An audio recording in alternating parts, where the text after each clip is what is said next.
Hello, everyone, and welcome to your next installment on Panopto. Um, and for our nutrition, fitness, and physical activity class. Today, we're going to talk a little bit about specifically breaking down some concepts around nutrition, talking about biochemical nutrition, our culture around nutrition, and also some messages that we receive via public health. All right, let's dig in. Let's talk definitions first. So, what do we even mean by nutrition? It's possible that if we polled everybody in the class, we would have some agreement about what that means. Many of you have already shared your self-reflections from the first assignment, and then our second assignment is actually going to be specifically digging into some of these questions. You know, what does nutrition mean to you? What does nutritious food mean to you? What does health mean to you through the lens of nutrition? So I'll have you guys think a little bit more about what this means to you personally, and we'll talk about this a little bit more generally today. So a little bit about definitions. What does the word nutrition even mean on a larger scale? Not necessarily personally to us, but if we were to look it up, say, in a dictionary. The act or process of nourishing or being nourished, which is a slightly different word. When we think about nourishing, being nourished, those phrases have, for a lot of us, a different connotation. And we'll get to that later in this presentation or in this, in this chat. But it does conjure up different images for people, the nourishment versus nutrition. But that is one of the ways to define nutrition is actually by utilizing the word and the phrase nourishment.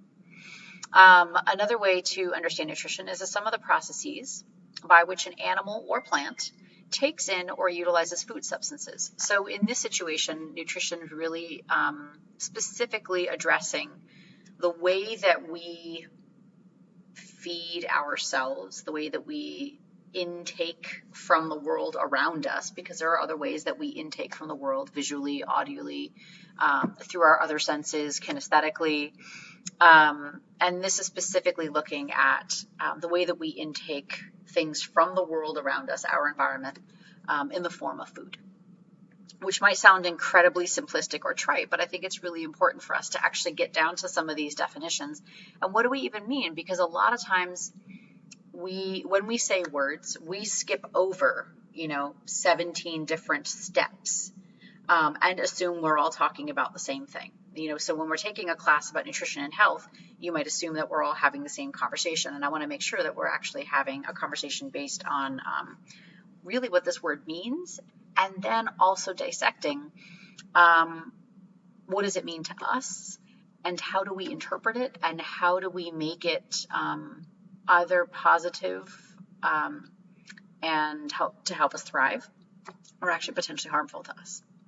So questions for you to think about and that are posed here, are these definitions that we have here what you even think of when we say nutrition? Are these things that even are images that are conjured up for you? Are they concepts or thoughts that even that come across your mind? Now with social media and the plethora of imagery around food and healthy nutrition and healthy eating and clean eating, there are a lot of other suggestions that are being made to us, even more so than, certainly than when I grew up. So I want you to think a little bit about how all of, what you're being exposed to is also contributing to your definitions and your understanding of nutrition. And to think about what else could be included.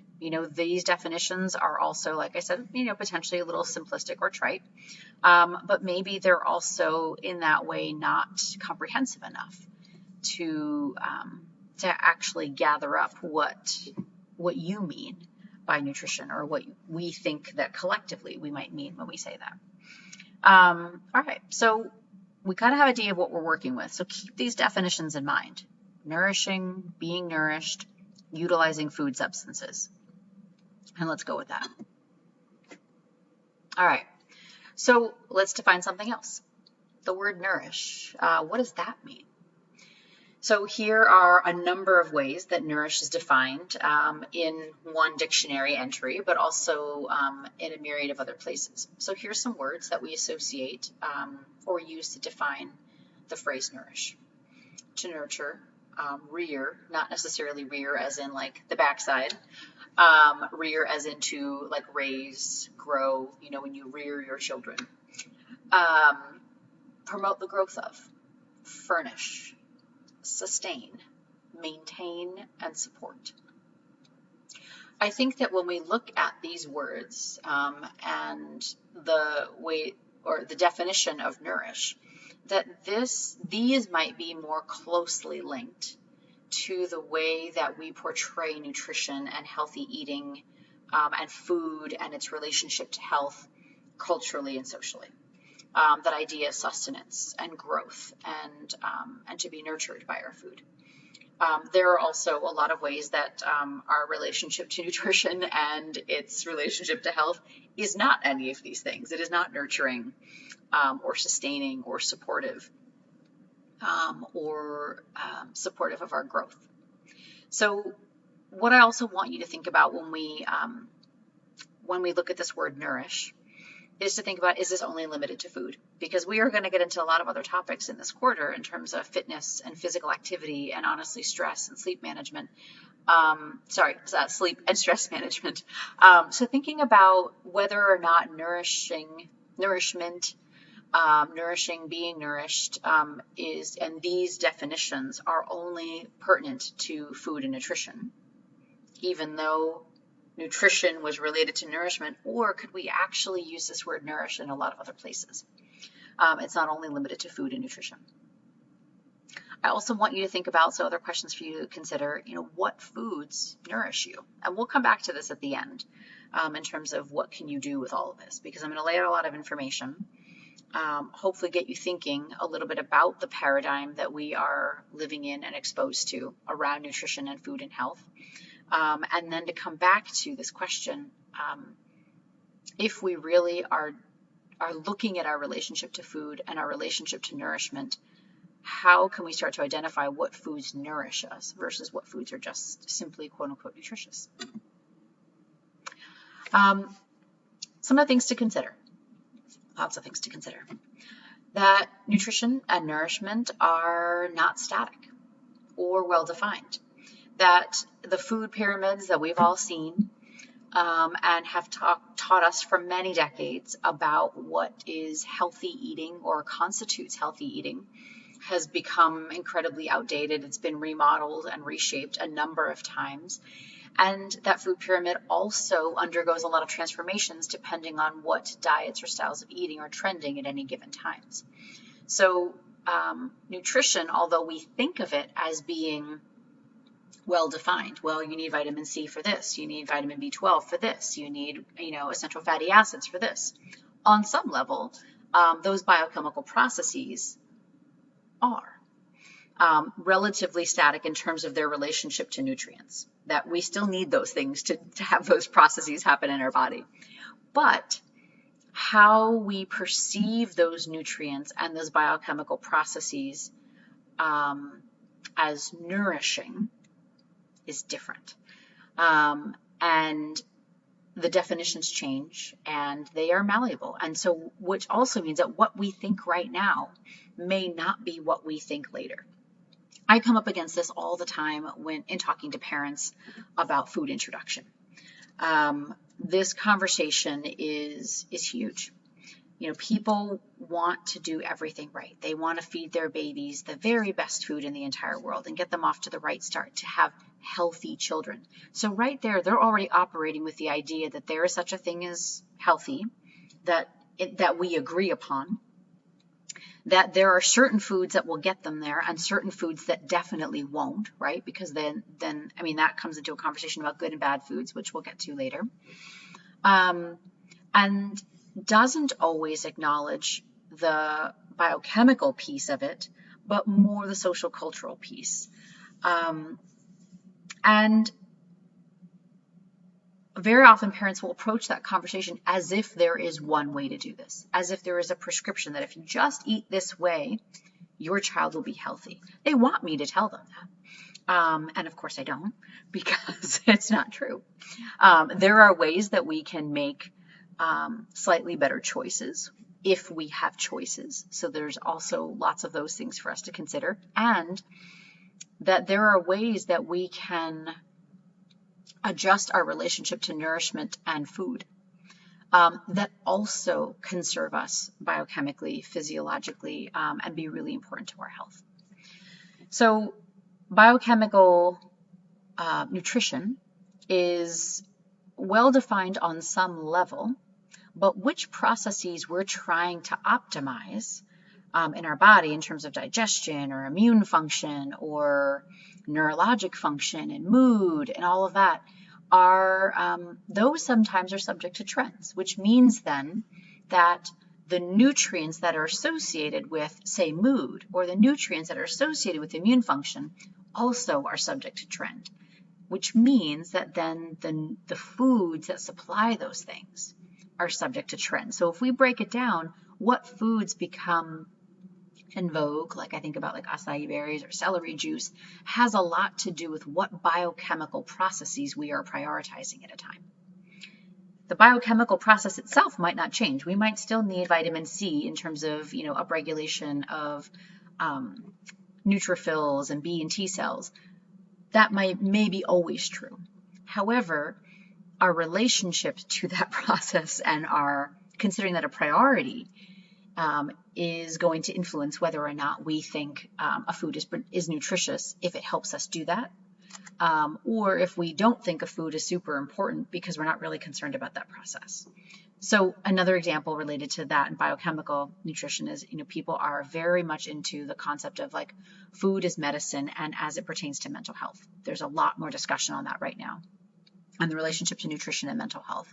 And it's a fantastic relationship to think about how there are lots of foods that can help us optimize our mental health in terms of optimizing the biochemical processes that help us form and break down and actually balance our neurotransmitters. So therefore, because that might be a process that we want to optimize, we are also prioritizing those foods and considering them more nutritious to us now, even though the food itself hasn't necessarily changed in terms of its nutrient density, and the biochemical process hasn't changed, but our relationship to those things has.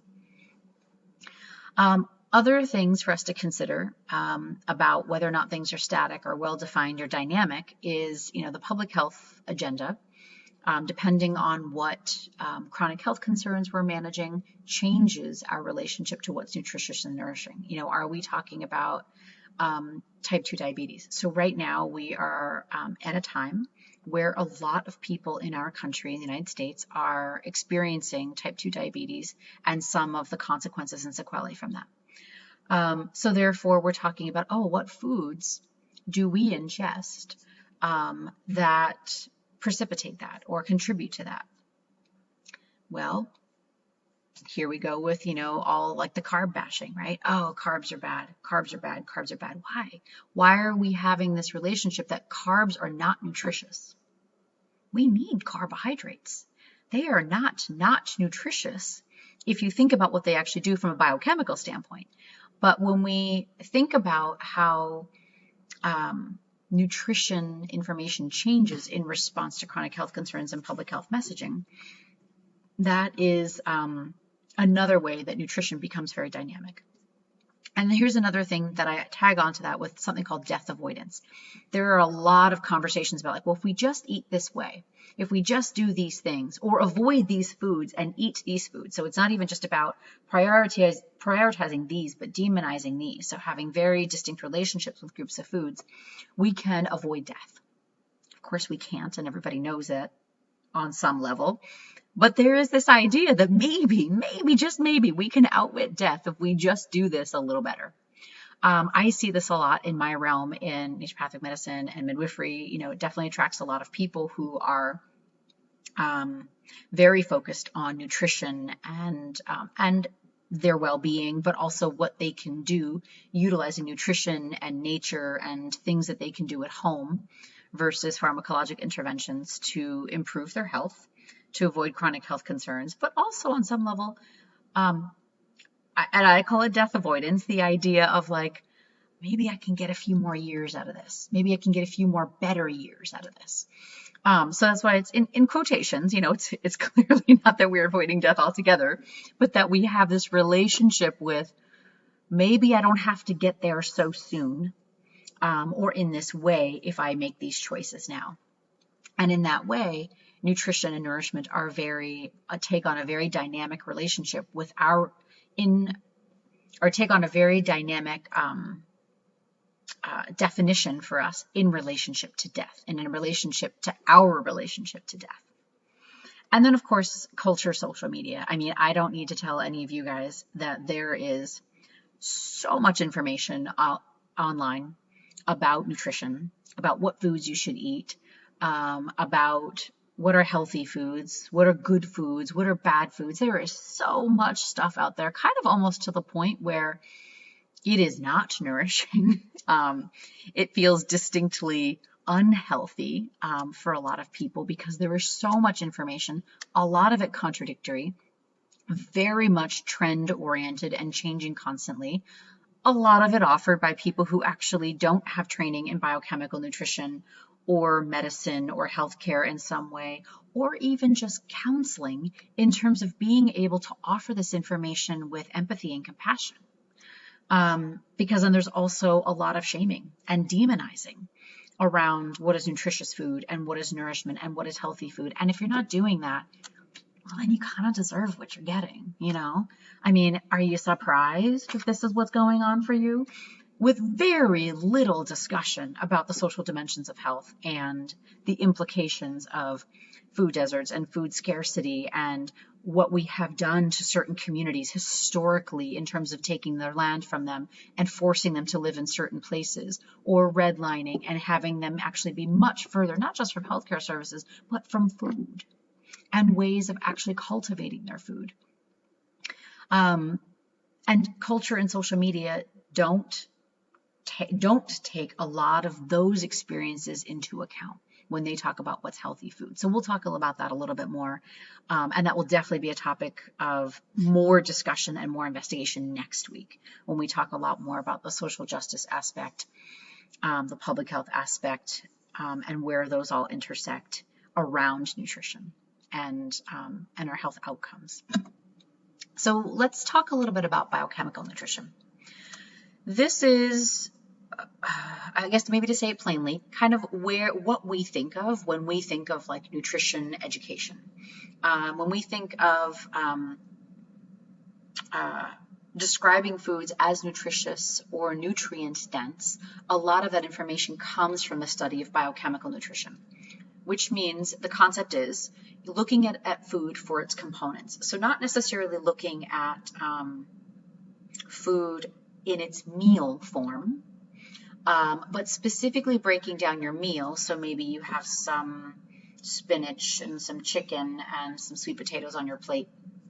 Not looking at your nutrition from the concept of, what is on your plate that day, but like, let's break that down and see, okay, I have this thing of chicken. It's got, 17 grams of protein. It's got 4 grams of carbohydrates. I have all of the spinach. It has a ton of calcium and magnesium, a little bit of iron that is slightly bioavailable. And it has very little carbohydrate, almost no protein, no fat unless I add something to it. And then here I have my sweet potatoes for my carbohydrates, good carbohydrates. And it has a little bit of beta carotene that can convert to vitamin A. That's the concept of biochemical nutrition, is looking at food as its parts, not the sum of its parts, but in its parts.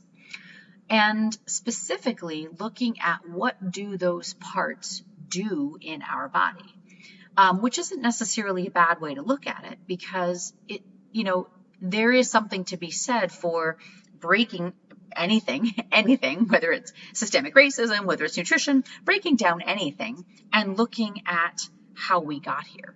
How did we decide this plate was nutritious, that we were ready to sit down to this meal and accept it as a nutritious meal? Well, the components on the plate were very pleasing to me because they met the requirements for biochemical nutrition and health. Why? Because those nutrients that are contained in each of those foods help optimize certain processes in my body. The protein helps with, cellular integrity. It helps with immune function. It helps with my recovery. The beta carotene and vitamin A conversion, even though in small doses, might help with my immune function. The calcium magnesium might help with muscle contractility and muscle function. The iron certainly helps with oxygenation in my tissue. So that's the concept of biochemical nutrition and kind of how we got here in terms of what is nutritious. How do we conjure full plated images of nutrition or nutritious meals is partly based on all of these parts that we acknowledge individually are nutritious, which means that on some level we can construct any plate as being nutritious because there are no bad nutrients. But that's another story. So a lot of this knowledge, just for a little bit of history, even dating all the way back to Hippocrates, we have talked about food is medicine. So, this is stuff dating back to 400 BC. People have acknowledged that food is our medicine and medicine is our food. In terms of biochemical nutrition and really understanding the components, a lot of this started to get studied in more detail in the 1800s. And then Linus Pauling actually received the Nobel Prize in 1968 for his work with specifically orthomolecular nutrition. So the concept of exactly what it sounds like. The idea that, food and nutrition as molecules and how they interact with our body. So what does nutrition do in the body? Very, very, very generally, this is, we need a couple quarters of biochemistry to really go through what this all does in the body. But what does it do? It provides energy. A lot of the nutrients that we ingest go into cycles that produce something called ATP, which provides, from our cells. There's little things in there. You guys might remember the organelles called mitochondria. They produce ATP, and that provides energy, plain and simple. And there are a lot of nutrients that are required in order to do that. Protein is required in terms of, amino acids, carbohydrates are required. So when we talk about demonizing certain nutrients, really think about the fact that they have functions in our body.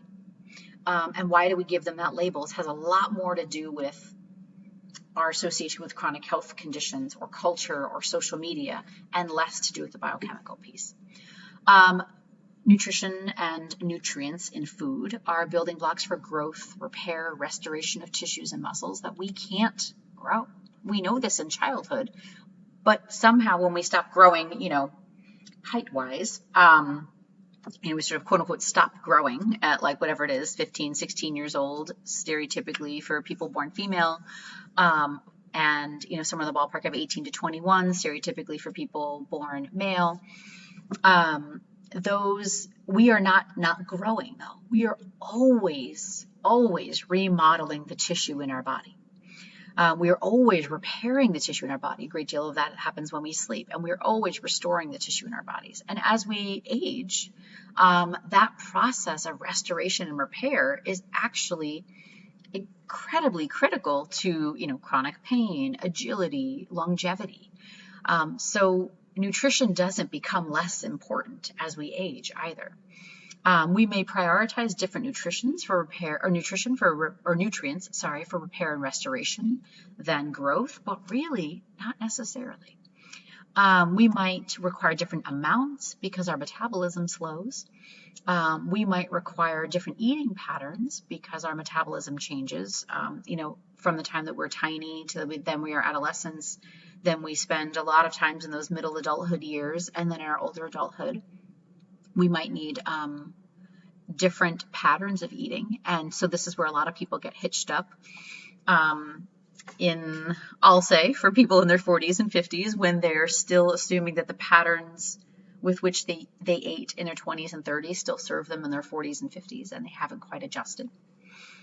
We also need our nutrients for hormone and neurotransmitter regulation. And so this is something that we don't think as much about, that, all of our hormones, reproductive, adrenal, thyroid, all of it actually requires nutrients. We require iron, we require iodine, we require selenium to make thyroid hormone and have it be received and functioning. We require B vitamins and protein to actually form our neurotransmitters and regulate them appropriately in our body. So there are, and we require some carbohydrates for that too. Our immune system is switched on in response to a virus or a bacteria, and modulated so that it has an appropriate response to that virus or bacteria or allergen, as we take in our nutrients from our food or in other ways. It also assists with the mobilization of other processes in the body. So there are other things that are happening, primarily with the stimulus, say, from the nervous system, from the brain, what we call the autonomic nervous system. So autonomic meaning it happens kind of automatically without us thinking about it. And some of our nutrients actually help facilitate those processes. So while they might not necessarily drop right into a cycle and be used for production, their presence is needed in order for that next thing to happen. Think of it as like pushing over dominoes. So some examples. There's millions of examples of what nutrients do in our body. These are just a couple of examples. Thinking about the fact that like our brain works preferentially with glucose. In order for you to even sit here and listen to this, you are using glucose. In order for me to sit here and talk to you, I am using glucose. It's going to come generally most efficiently from carbohydrates because they are things that are easy to break down. Our saliva, which has an enzyme called amylase, salivary amylase, helps break down carbohydrates more than anything else. So we can actually start breaking down carbohydrates right here in our mouth as soon as we put it in. For those of you who are runners or have done marathons, it's kind of the method behind the madness when you do stuff like goo and like throw that in your mouth. We can actually start absorbing some of that directly through the mucosa or the lining of our mouth. Carbohydrates are found everywhere. They're not just in grains. They're not just potatoes, white bread, white rice. Carbohydrates are everywhere. They're in broccoli. They're in meat. They're everywhere. They're in legumes and lentils. And why I'm kind of harping on the carbohydrates thing is because right now they're getting a super bad rap. There's a lot of ways of eating right now that are trending that are like carbs are bad. We need them. Our brain needs them.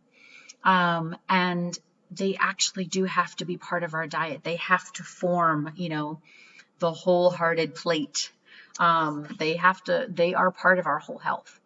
And considering our sources possibly for quality, we'll talk a little bit later what that means, or quantity, is a different consideration than to say blanket statement carbs are bad. Protein helps to release vitamin B12. So when we eat protein and it gets down into our stomach, there's some acid in our stomach that actually helps break down those proteins and then releases this, B12 that then gets absorbed with another factor that's in our stomach.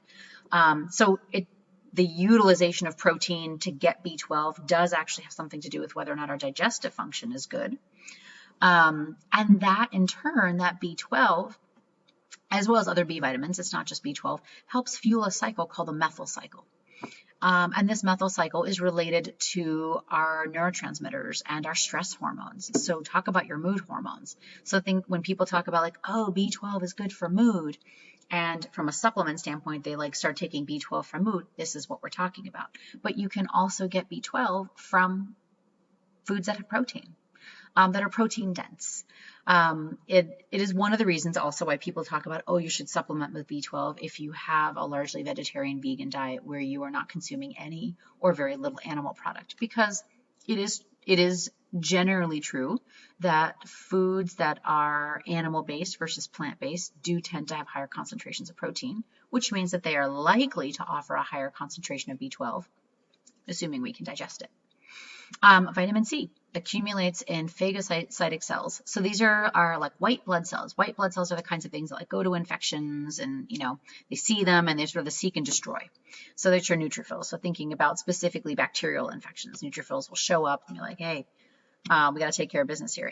And vitamin C can also enhance the proliferation or kind of like making more of or the advancement of B cells and T cells. So there are types of white blood cells that, back cleanup, address viruses, and actually do a lot of our immune surveillance and kind of behind the scenes immune function so that when we are exposed to something, we don't always get sick. And so when people say, oh, take vitamin C for your immune system, that's what they're talking about. Nutrition and nutritious foods. So a lot of this, the biochemical piece that I'm, mentioned before, and what biochemical reactions tell us about nutrients, informs some of these things about clean eating and nutrient-dense foods. So when we say the phrase nutrient-dense food, what we're talking about is, does this food have more nutrients than something else? So these are some of the ways that biochemistry infiltrates and starts to define what healthy is. Because if we back it out, biochemistry is telling us that, like, if you can get more of these nutrients through your intake from the world around you, you can optimize your biochemical functions. So if you're gonna eat, maybe eat food that has a lot of nutrients on the plate, because then you can get essentially more bang for your buck, is really what that's about. And that, in turn, the bang for the buck, then gets translated as healthy. It's a different message, though, right? I mean, bang for your buck is almost like an efficient way to think about it.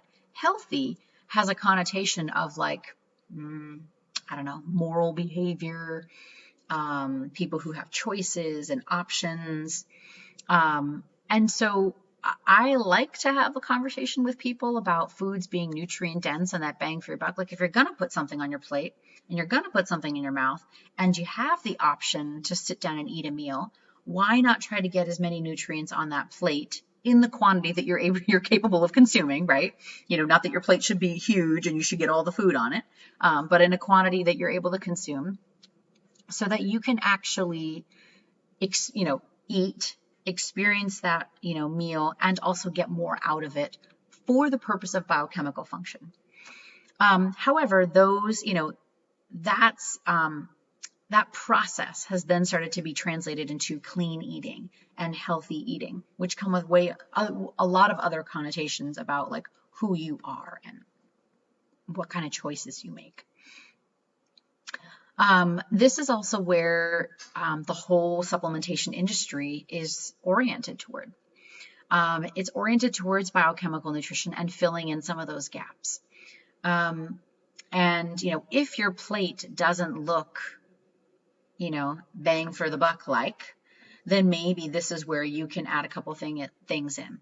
Or if you are experiencing a whole lot of stress, which utilizes a lot more nutrients. Like, for instance, when we are going through periods of stress, because B12 and a lot of other B vitamins are part of making and regulating and breaking down our stress hormones, we can actually cycle through B vitamins much more quickly when we're stressed. So there are periods of time when we're going through rapid periods of stress. It could be growth, it could be hormone changes, it could be mental emotional stress, it could be trauma. And there might be times when we're actually rapidly depleting our nutrients almost faster than we could possibly ever put them in through eating and through even a very nutrient-dense plate. That's kind of where supplementation comes in. And of course, it's taken on a whole life of its own. It's a whole other industry that I interact with all the time, and there are lots of pluses and minuses to it. Are many of the claims overstated? Absolutely. But have I seen people improve their health by using a few targeted nutrients, especially during periods of time where they are either unable to choose, afford, access more nutrient-dense food, and or also just experiencing intense periods of stress? Yeah, absolutely. So there's a place for it, just like there's a place for everything in health. And also a reason for us to consider tempering it, that we will not be necessarily more healthy or more clean if we rely heavily on biochemical nutrition and just take all those nutrients from bottles and put them in our body. That does not necessarily make health. And I see that happen a lot, where people come in with their shopping bags full of supplements. That's going to make them healthy. It might satisfy the biochemical requirements, but that doesn't necessarily get us to health, which is a slightly different thing and a much different connotation. So, challenges. some of the stuff that I already mentioned. You know, can we get these nutrients if we don't eat clean? Sure, we can supplement them. Is that better? Is it worse? Well, that is really remains to be seen and has a lot to do with the individual's well-being and goals and feelings for health. But it is actually the way that we view clean eating socially and culturally is that unless you were eating this way, there is no way to get these nutrients. These nutrients that support and enhance biochemical functions are found in pretty much every food. It's pretty difficult to not get your nutrients, even if you don't eat clean. Partly because some foods are enriched, and that's, a whole other, USDA, FDA thing. But it is not an either or, that if you don't eat fully clean, you're not getting any of your nutrients, you might as well supplement. What's really important to note here is that it is possible to get your nutrients for your biochemical processes to work, even if you are not eating that stereotypical clean plate of food. Can nutrients be effective in isolation? Meaning they are interactive. So even though biochemical nutrition boils it down to like, oh, B12 does this, vitamin C does this, that is a way for us to understand that. That is not a way for us to actually ingest that. Those nutrients do not act in isolation. They all act in concert and relationship with each other, which is why they're in relationship in our food. Vitamin C and calcium and magnesium all interact with each other. Vitamin C helps with the absorption of calcium and magnesium. You know what is awesome about that? Instead of taking vitamin C and calcium and magnesium separately, they are found in the same foods. Amazingly enough, when you eat spinach, you are getting some vitamin C, calcium, and magnesium. You are getting them in proportions and in relationship with each other in the way that they actually interact in the body. It's amazing. Can nutrients be effective in the absence of nutrient-dense food? Meaning, can you use supplemented nutrients when your diet might be comprised of food that has nutrients? It's not that it has none, but it might not be nutrient-dense, meaning it might be nutrient moderate or nutrient light. And if that is true, can you utilize supplementation to optimize biochemical processes and, depending on people's goals, optimize health? Yeah, absolutely. And those are things that we do all the time. And it's probably the just use of supplementation. It's where multivitamins ultimately kind of came into favor, was to fill in some of those gaps, not to be the container, literally the container for health. Think about where we get this information from always. And about whose bodies. So a lot of what we know about biochemical nutrition that then informs our concepts of what's nutritious and healthy comes from research and comes from research that, even with its best efforts, contains bias, has ethical considerations that we could dig into, is rife with issues related to equity and inclusion. And so a lot of this information also doesn't tell us about how all of these interact in all people's bodies, and isn't a complete picture about health when we talk about biochemical nutrition and research-based nutrition. They are contributions to our understanding of health, but they are not the complete picture of what constitutes health for someone as it relates to nutrition and food. And thinking about, RDA versus nourishment versus optimal health. So when you look at the percentages on bottles or food and all those nutrition facts, and they say, oh, this has 25% of your nutrition, a lot of those percentages are based on you just not having life-threatening or massive chronic complications from malnourishment. They're not necessarily looking at, if you eat this food with 100% vitamin C, you will be better nourished. It's just so that you don't get like scurvy. That's what that 100% might be referring to. It's like just so that you don't get the diseases related to vitamin C deficiency. This isn't necessarily talking about nourishing you towards optimal health.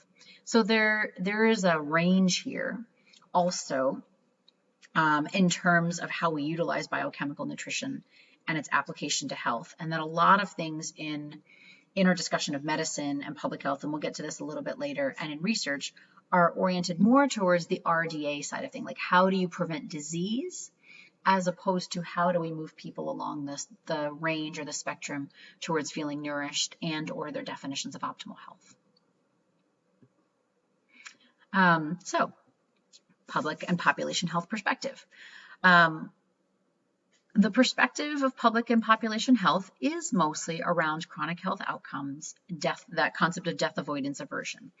How can we minimize the incidence of type 2 diabetes or rickets or scurvy, and how can we use nutrition, or I should say nutrients, to do that?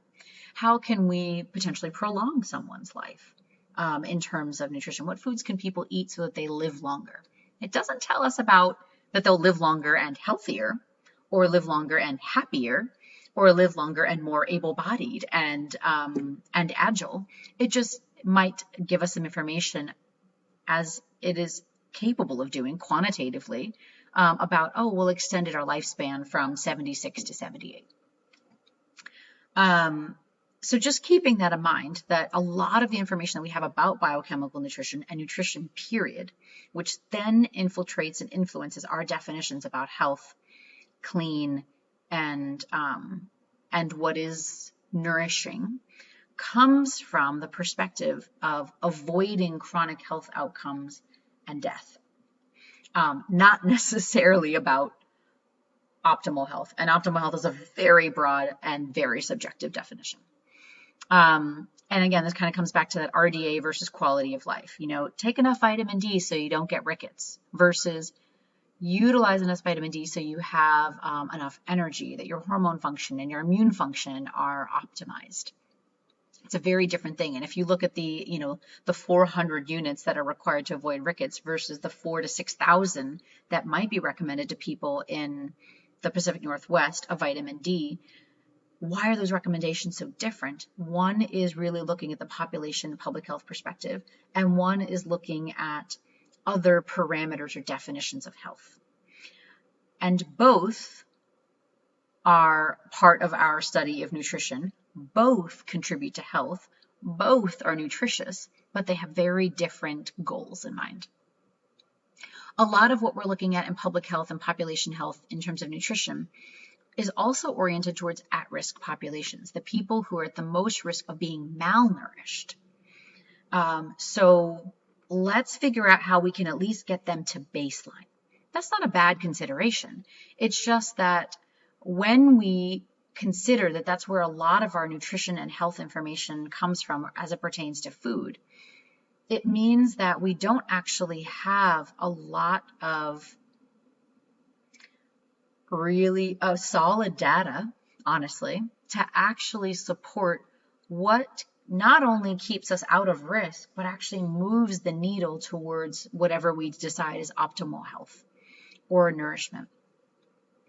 And we also, in that study, are looking at people who are experiencing a lot of social dimensions of health, like food scarcity, food deserts, socioeconomic concerns, housing concerns, just family, things pertaining to their culture and family of origin that might make the way that they eat as a family really different than the way that we eat in our American medical cultural context. And we see that population as being at risk. So a lot of the nutrition information that we have out there is really looking at risk death avoidance, and really for certain populations versus for all people. Except that then we extrapolate that to all people, and that's not necessarily true because not all people have those risks. And on the flip side of that, it's also really inequitable to say that nutrition is the only thing that these populations need. That people who have multiple dimensions that are impacting their health, this is the only kind of nutrition and health information that they need. And we've achieved our goal if this is all we give them. The other thing I want, there's a whole other class and lecture we can talk about the concept of malnourishment, even when food's abundant. We have a lot of food in this country, and are there people still absolutely going without? Heck yes. Right here, a couple miles from my house, there are school food programs because kids are coming to school with no breakfast and have no lunch. And sometimes they go home with no dinner. So the food that they get fed at school is sometimes the only meal that they're getting at home. The food is not abundant to everybody. But in our society at large, we look at food as being very abundant. And yet, we consider people malnourished. Some of that is related to the nutrient density, the relative nutrient density of that food, that maybe we're eating nutrient moderate to nutrient light type foods. We're eating plenty of it, like we're eating 3 times a day, but we're eating foods that really have less of the nutrients we need for biochemical processes than if we ate like our plate was composed really differently. Like, so if we sat down to like bagel and cream cheese, not a bad meal, super delicious, versus chicken and kale and squash. The nutrient density is different, but that's how those take on those connotations of being good and bad foods and healthy foods. But also people start to ingest messages of being malnourished. Some people actually also become malnourished because those are the foods, the cheaper foods that are less nutrient dense, are actually the foods that they only have access to. And over months, years, decades, it does start to add up for them. So that's also feeds into that public and population health perspective, is that we're not necessarily talking about like this meal this day, but what it's like to eat this possibly nutrient light food every meal, every day for decades, and what are the consequences of that? Except that sometimes we hear that and we say, oh my God, I can't eat this bagel and cream cheese because it's like a bad meal. It's like, well, but are you eating it every single day for every single meal for decades? If you are, there may be reasons for that, and that's a whole different ballgame. Not even to say that's a bad decision or bad choice or bad option. But if you have other options and other choices, thinking about what the implications could be is where a lot of this public health, population health perspective and the sort of demonization of food, or the, the positive attributes of food can come from. So, we probably don't need to say a whole lot of this, but like, where do we get our information from when it comes to culture, social media, nutrition? And where do people who are providing this information to us get their information from, right? Because we already said it, Instagram, YouTube is full of people telling us what to eat, full of people telling us what's healthy. I mean, I could probably put in keto and find probably 6,000 videos. I can think of at least 24 of my own colleagues who, make videos and IGTV about eating keto. Clients coming in every single week and talking about eating keto. I'm not totally bashing on keto, but just saying that like people have ingested the message, keto is healthy, keto is good. Why? Well, there's lots of reasons for that. And where are they getting their information from when they say this? That they're communicating that this is a better way to eat. Why? What's their information based on? A lot of it is based on the biochemical piece, and research and public health data points about outcomes. So the idea of like that risk death avoidance thing. And not being a population risk yourself. So again, that avoidant behavior.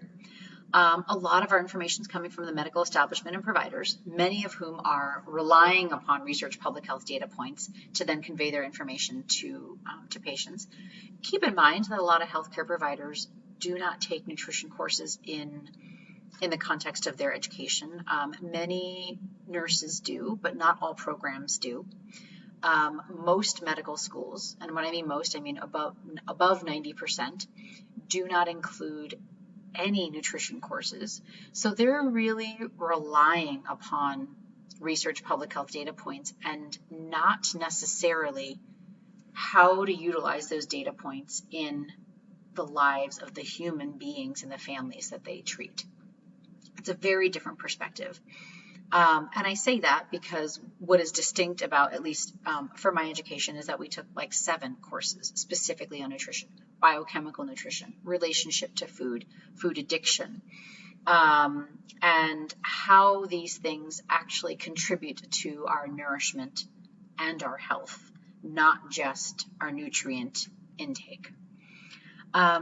So when we think about the culture around nutrition, and why we think of some foods as good and some foods as bad. A lot of this is that overlap of what we hear from research and public health, population risk, and then the way that risk is conveyed by medical professionals.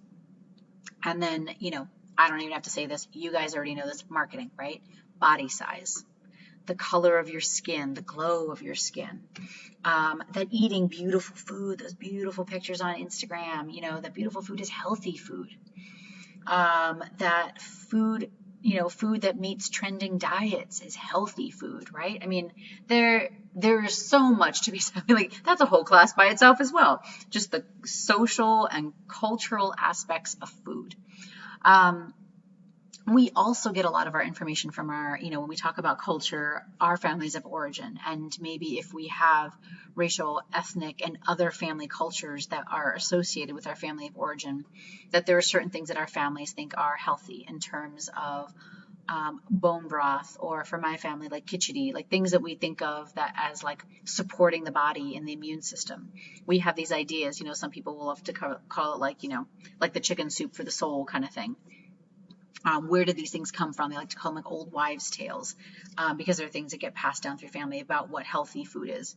A lot of those things actually do have biochemical bases when we look at them later. Whether people knew that back then or not is not always known.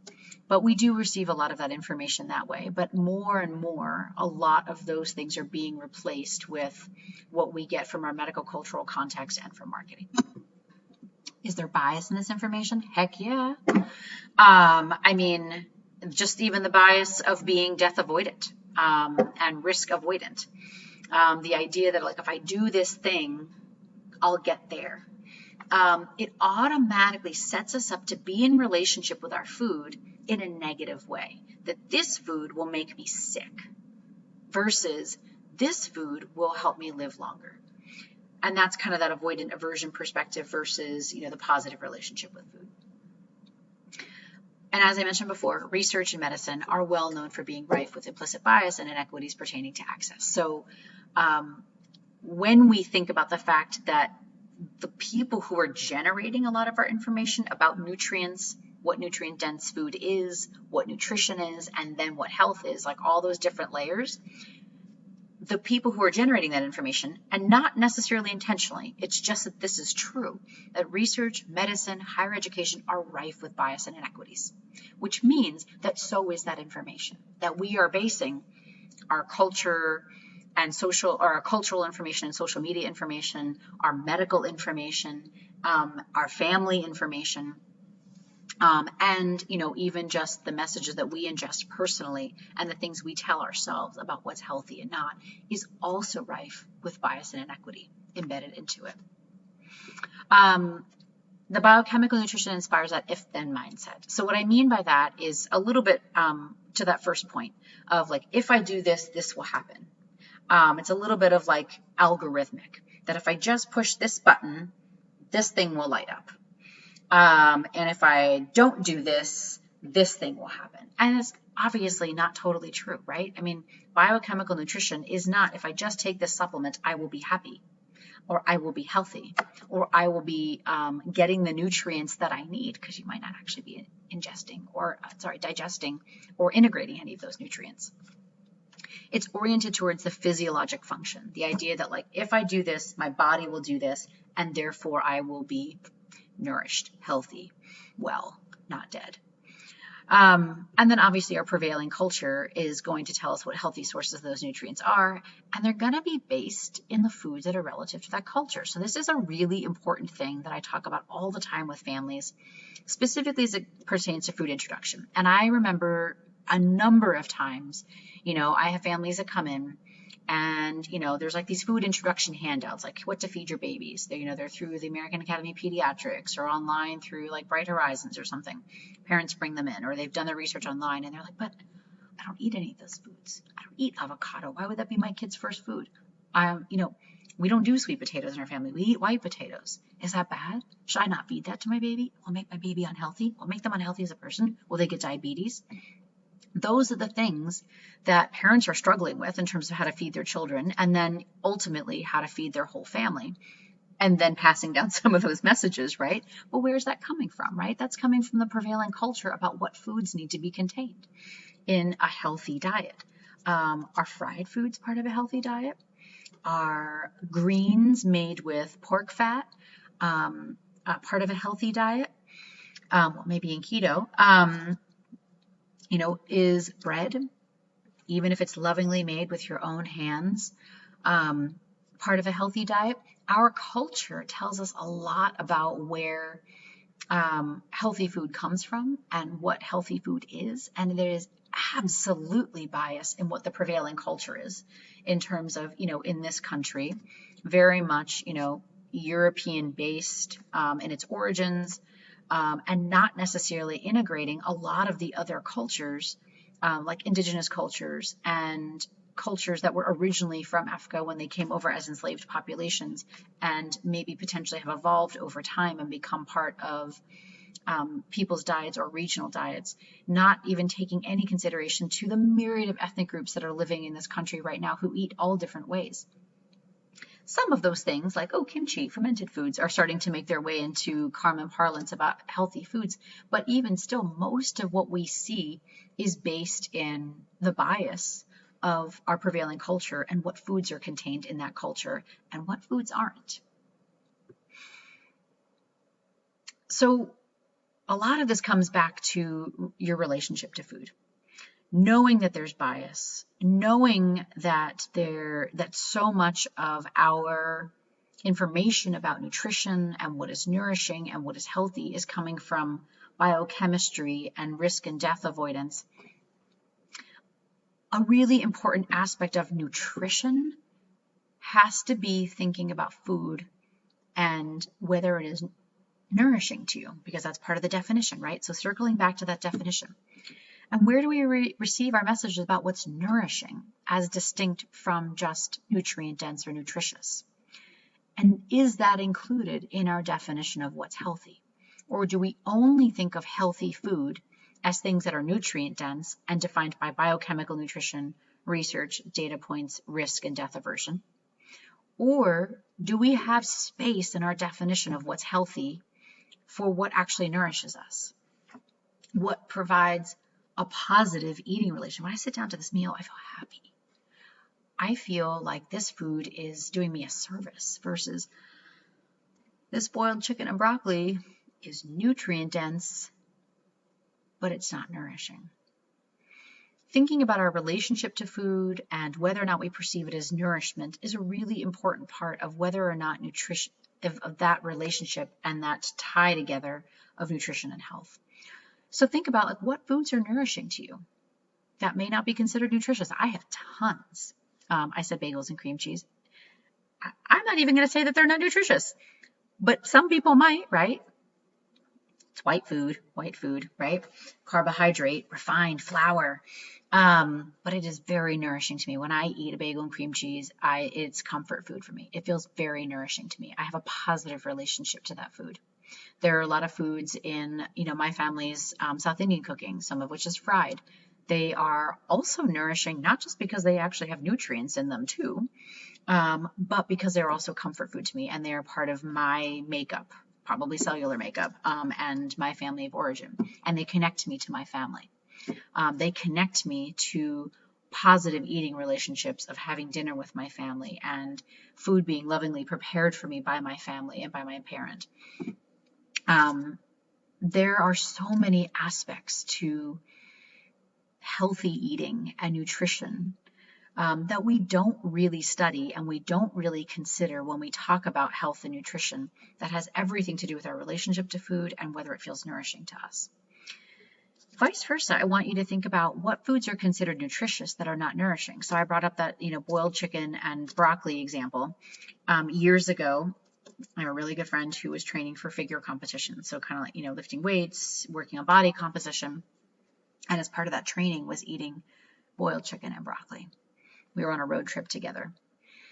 And in the car, this person is carrying bags of boiled chicken and broccoli and eating it. Oh, and it was funky smelling, boiled broccoli in a bag.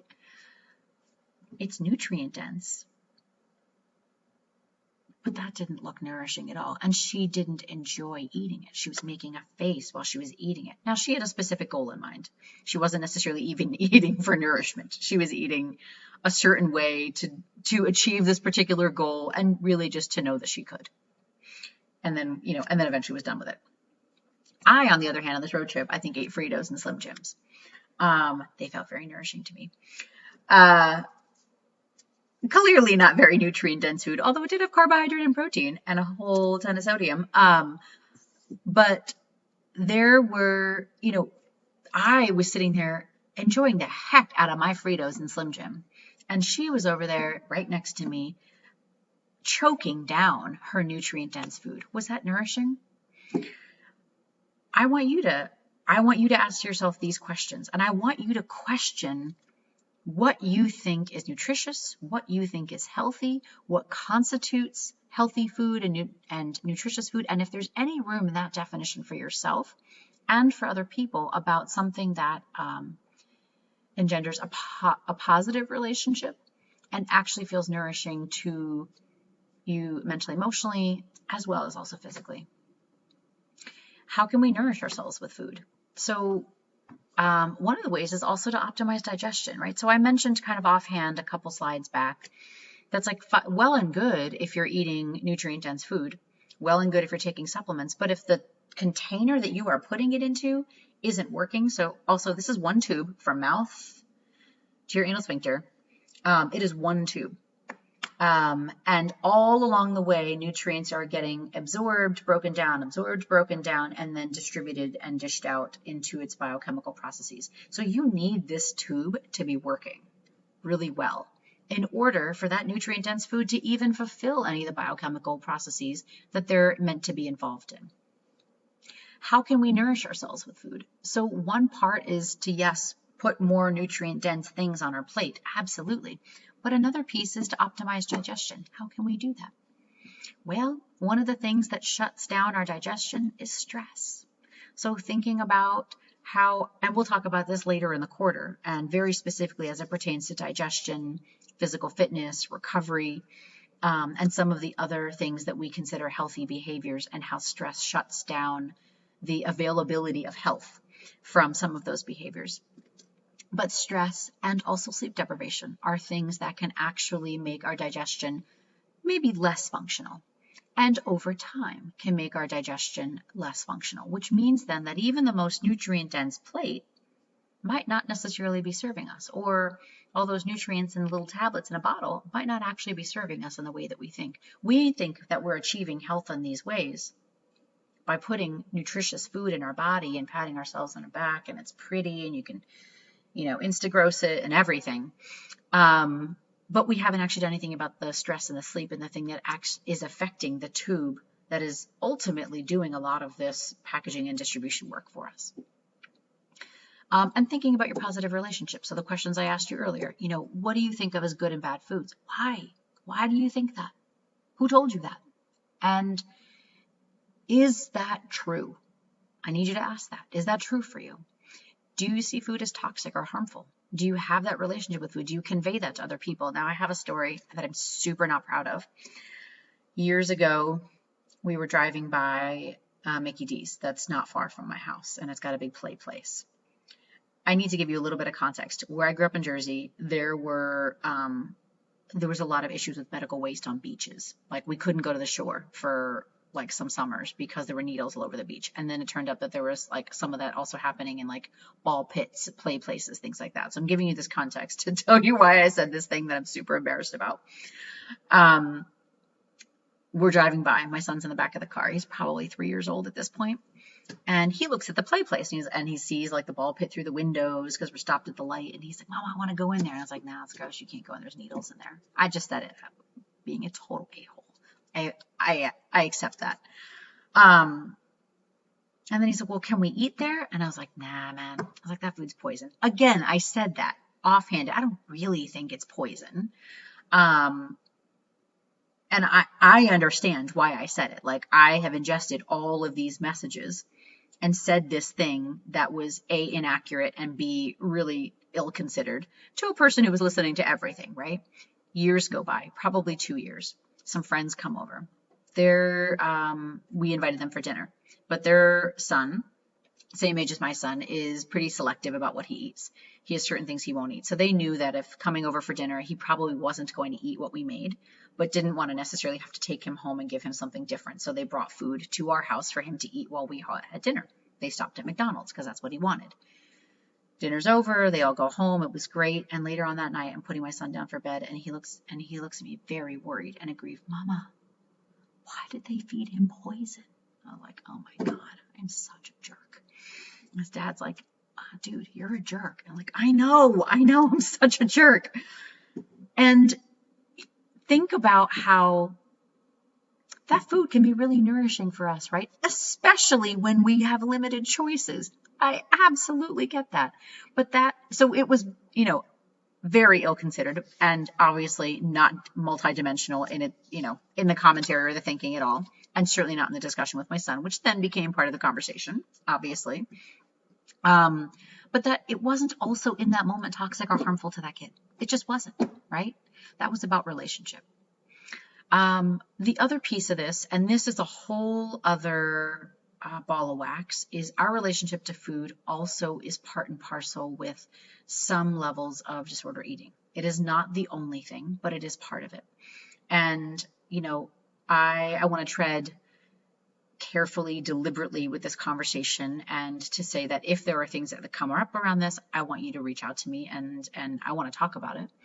But food also has a relationship of that if we deprive ourselves, we are better, we are healthier. I see this all the time with my preteen and my tween and adolescent patients, and very specifically the ones born and identifying as female, that they go from being quote unquote healthy eaters, having healthy appetites, to all of a sudden, like, I don't eat breakfast anymore. I just drink coffee. What do you eat for lunch? Maybe like some chips. What do you eat for dinner? A salad. And that food deprivation has become the way that they have decided that they are healthy. Now, some of that definition of healthy is based in body size and media portrayals. But that there's already a culture in their peer group of them policing how much food they put in their bodies. And a lot of that continues on well into adulthood, and then we pass that on to our children. Food can also be addictive. I mean, food hits our dopamine receptors. It fulfills a lot of our neurotransmitter functions, which means that it can also hit a lot of those receptors that are correlated with addictive behaviors. It can also do that if there are correlations with familiar relationships or trauma or certain events in life. And that is obviously not the whole picture, but there are lots of ways that we can rewire some of those relationships to make them at least a little bit more positive, and potentially nourish ourselves with food rather than seeing food as the enemy. What can you do to improve your nutrition? So I always like to end with, like, what are some things, I'm giving you lots of things to consider. Maybe some of this is a paradigm shift, some of it isn't. What can you do? Obviously food choices, that's one thing, but thinking about what making healthy food choices actually means. Thinking about, it's not about that doing it perfectly at every single meal, or doing it perfectly or not at all, or that if every single food on your plate isn't nutrient dense, it's a bad meal, or that if there's only one nutrient dense thing-ish on your plate, it's a bad meal. Think a little bit more carefully about your food choices, why you make them, and then also how you decide that those food choices are good or bad, and what your relationship is to them. And that's actually, in a lot of ways, what most of us can do right off the bat. And that's whether or not you have access to different foods. We can do that with whatever food's on our plate. If you have access to food that many people consider less nutrient dense or less healthy in culture, media, medicine, all of it, you can still reframe that and think about those food choices as positively affecting your body, because you're still nourishing your body. You're still getting some nutrients from those foods. You're still supporting the biochemical processes in your body. So there is a way to reframe your food choices, whether you have very little choice or whether, the world is your oyster. You can think about the biochemical approach, like, I'm eating this food because it satisfies this thing that I want to have optimized in my body. I'm doing this on purpose. Or this process isn't not going to happen if I don't eat it in this meal. So it can go both ways. Thinking about always the awareness of the impact from the prevailing culture around us that we're all operating in right now, the medical cultural context, your family of origin, and then as well as the behaviors in your peer group, and how much that has influenced your concept of what's nutritious, what's healthy, and what is nourishing to you. And that maybe you can work backwards and think more about what's nourishing and then let that influence what you consider nutritious and healthy versus the other way around. And absolutely consider your relationship to food as part of nourishment. We are not separate from that. We are not separate from our relationships to people in terms of our health. We are not separate from our relationships to the food, the intake that comes into our body to satisfy biochemical functions and everything else. And that relationship is a player in what is nutritious, what is nutrient dense, and what is healthy. So if you haven't reconsidered those, these are the things that you can do right now to reconsider your thinking and really, truly improve your nutrition by looking at it from a nourishment to nutrition perspective as opposed to the other way around. All right, we are wrapped up. I welcome any comments, questions, anything you guys want to discuss. We'll take this a little bit further the next time we get to meet, and the next time our discussion will get a little bit more into how we make some of our food choices and a little bit of the social justice aspect, food scarcity, food deserts, and other aspects of how we make our choices and how that affects our health as we go forward. So thanks for hanging out and listening. Have a good night.